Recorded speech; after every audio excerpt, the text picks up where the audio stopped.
Hello. I don't usually speak with notes, but I'm a little nervous tonight because this is a story. My hands are shaking. Oh my God, you guys, look at this. This is a story that I have not publicly shared in the level of detail that I'm going to share it with you tonight. And so I wanted to make sure that I didn't get too carried away and skip some really important stuff. So really excited to be here. Thanks for having me. So on a single night in 2012, there were 633,782 people who were homeless in the United States. And communities around the country do a thing called the point-in-time count. And volunteers from communities all around the nation go out and count homeless people. And on the night that they did that in 2012, there were over 633,000, almost 634,000 people who were homeless at that time. Of them, 239,403 were people who were homeless in families. And I was almost one of them. The year before that, 2011, which was apparently a rough year for multiple people, based on Brian's story, 2011, there's a lot going on. After I had experienced multiple miscarriages, I found out just after Mother's Day that I was pregnant with twins, which was very exciting because we've been trying for a really long time and it just didn't work. So we got this news, we had a great doctor, we were really excited. And less than 2 months later, I had been hospitalized multiple times and was completely unable to work. At that time, I was working for a public health consulting firm. My specialty areas were mental health, trauma, homelessness, which is gonna get increasingly ironic as the story goes on, criminal justice, and vulnerable populations. I had a really incredible supportive job, and I had health insurance, and I had the resources I needed to get medical care for myself, to get medical care for my babies. But it didn't actually help much because over the course of my pregnancy, I was hospitalized 6 separate times. And it's because I was literally dying.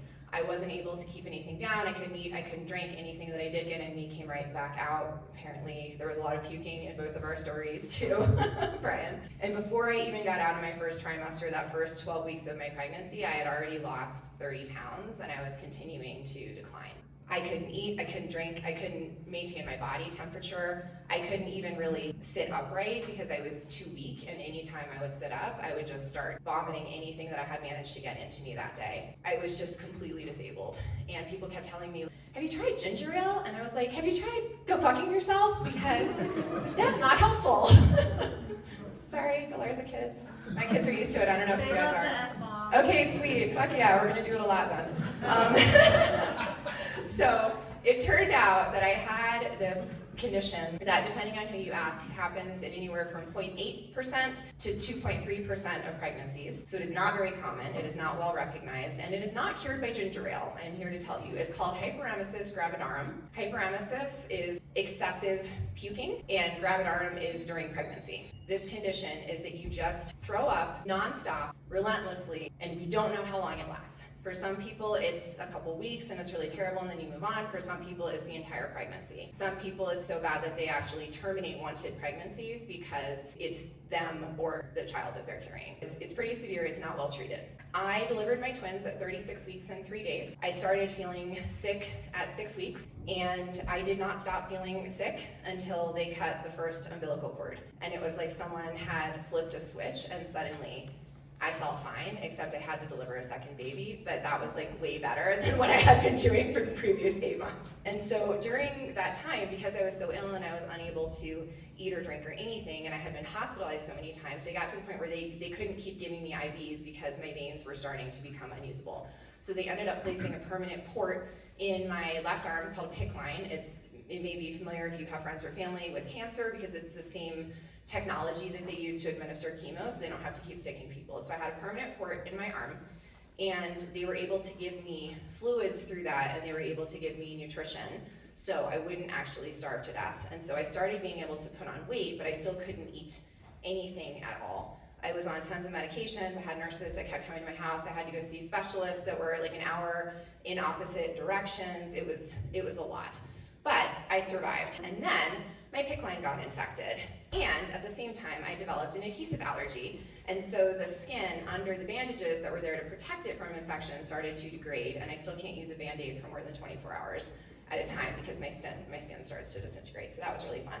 So they had to put the PICC line in the other arm. And so both arms were bruised. And I have some small scars if anybody wants to see them. They're just a little dot, looks like a freckle. But in any event, that was what we had to do. 2 weeks before I delivered, they were able to take the PICC line out. And during this whole time, when I was completely debilitated, I did manage to get short-term disability. And then when my illness continued, I was able to get long-term disability. And that was enough for us to, keep the lights on. We were able to buy gas to go to our million doctor's appointments. We were able to buy groceries, but we were not able to keep up with everything. I don't know if any of you have ever been on short-term or long-term disability, but basically it pays you a percentage of whatever your income is at that time to help you through a difficult period. And I was in a 2-salary household. I had a husband, right there, Jesse. He's woo-worthy, thank you, Tim. Like, we owned our home, we had this beautiful house, we were on 2 acres, I had a job, I had 1 master's degree at that time, I've gone on to get a 2nd master's degree. We were like doing okay, and then I became completely disabled and I couldn't work, and my husband, who was self-employed at the time, also couldn't work because I required so much care. And so even though I was eligible for disability, he was not. And we went from being in this 2-income household to being in a household that had about 30% of 1 income. And so even though I had good insurance, even though I had access to disability income, even though I had a really supportive job that, fun fact, the day that I came back to work and met with my boss and they promoted me after I had been out for an entire year, they weren't like, you gotta start over and pay your dues. They were like, welcome back, you're now a senior, whatever my title was at the time, and here's your project, we're so glad you're okay. And I was like, oh, thank you. We had all of these resources, but it wasn't enough.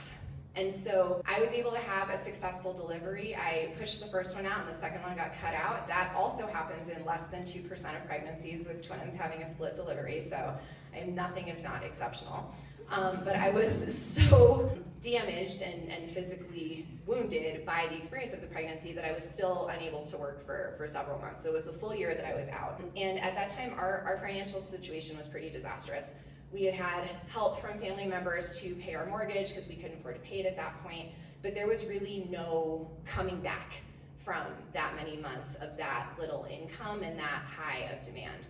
And so we tried to negotiate with our lender for our home. We tried to negotiate with our creditors for things like our cars and our air conditioning system for our house and our refrigerator that we had just replaced. And basically, in keeping with the F-bomb trend, everyone told us to go fuck ourselves. They were like, we're not gonna help you.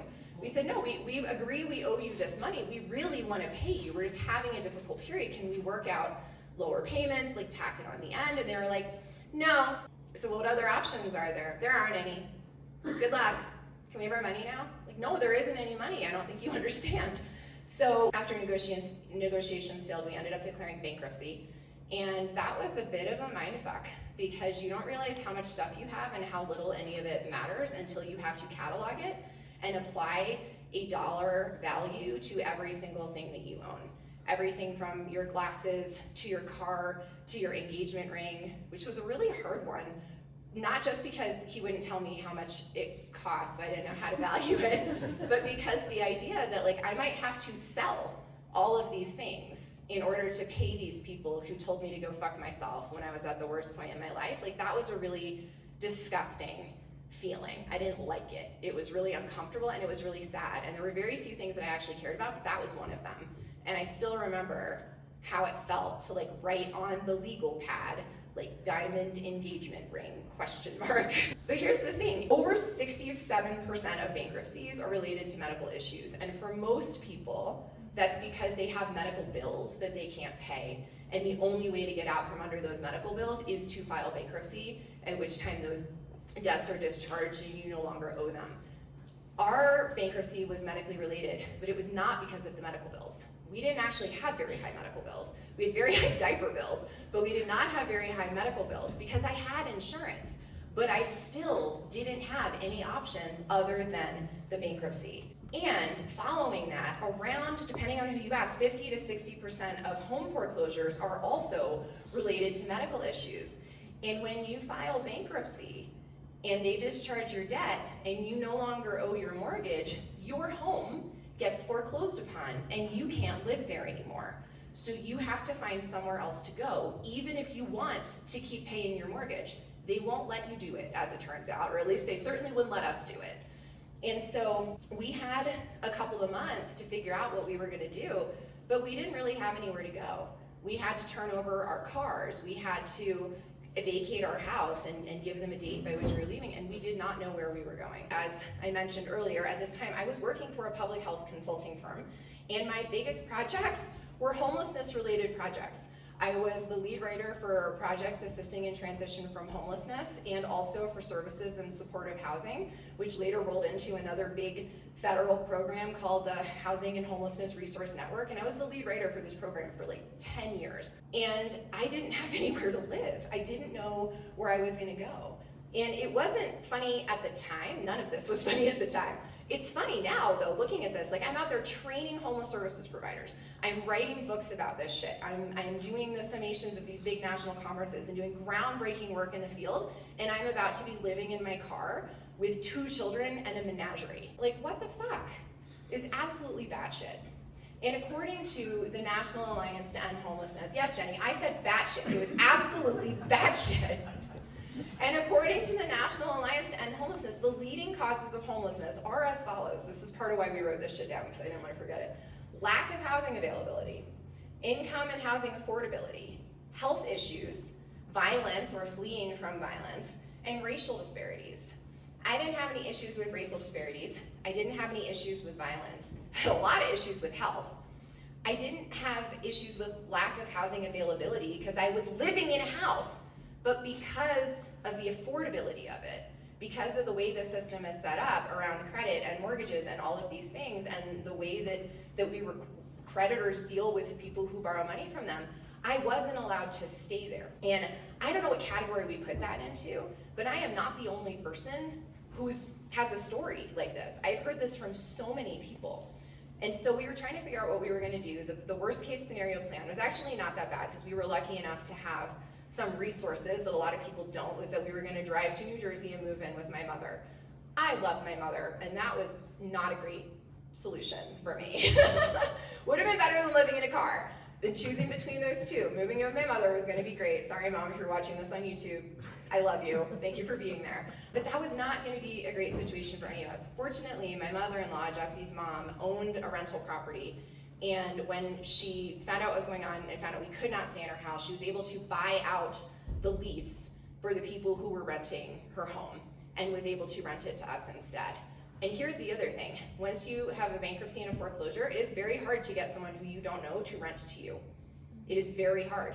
No one wants to rent to you because you are a credit risk, and they think you're not gonna pay them, even if you want to. And sometimes, even if you want to, they won't let you pay them.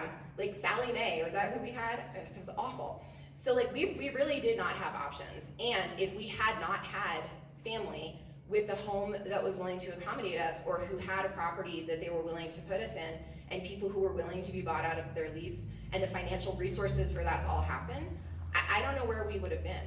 And most people do not have that. We are the exceptions to the rule. Most people do not have those resources available and do not have the options that we were fortunate enough to have. And so if it hadn't been for Jesse's mom, and parts of this for my mom as well, and for the neighbors who brought us food and would pay certain bills until we could actually vacate our home so we could stay there, we would have been completely screwed. And so I'm sharing all of this with you because homelessness and housing insecurity do not look the way that we think that they do. We think a lot of times, and I say we broadly, I don't actually believe this is most of the people in this room, but some of you I don't know, so I don't want to tell you about yourself. But by and large, as a society, we think that people are homeless or can't keep a job or can't keep a house because they're lazy, because they're junkies, because they don't care, because they want handouts, because they think that they deserve shit they didn't earn. And that is not true. The majority of people who are homeless and experiencing housing insecurity want to have a home. They want to work.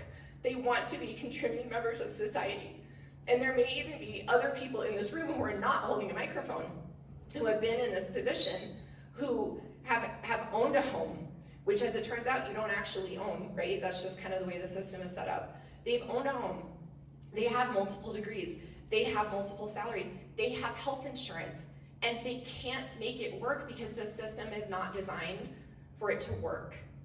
And that's why I think the latest number is 52%. If you want me to give you the actual number for sure, follow up with me after and I'll find it. 52% of Americans are one crisis away from losing their home.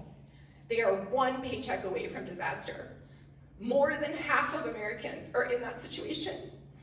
And we spend an inordinate amount of time in our culture othering people who are going through difficult times instead of looking at the systems that created those difficulties in the first place. Nobody created me getting sick.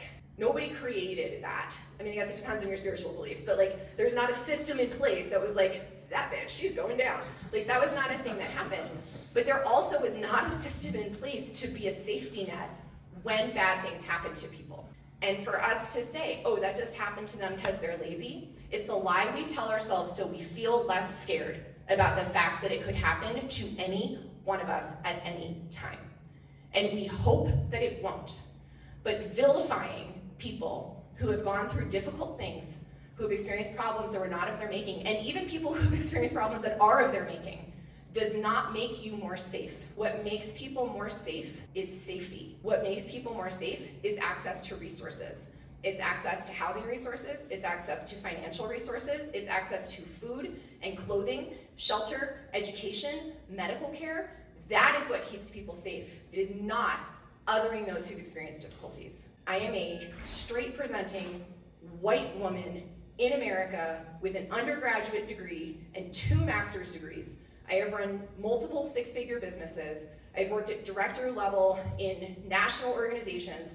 I've spoken to audiences of thousands of people, run massive international events, and I was almost living in my car. It doesn't mean a damn thing. The only thing that means anything is how we take care of each other and what we do in the face of difficulty. And my invitation to you is to think about what it really means for humans to thrive and what it really means for humans to live. Because a lot of what we're doing as a society and also as a community could really be improved if we shift our focus to that instead of othering people who are going through difficult times so we feel less vulnerable to that.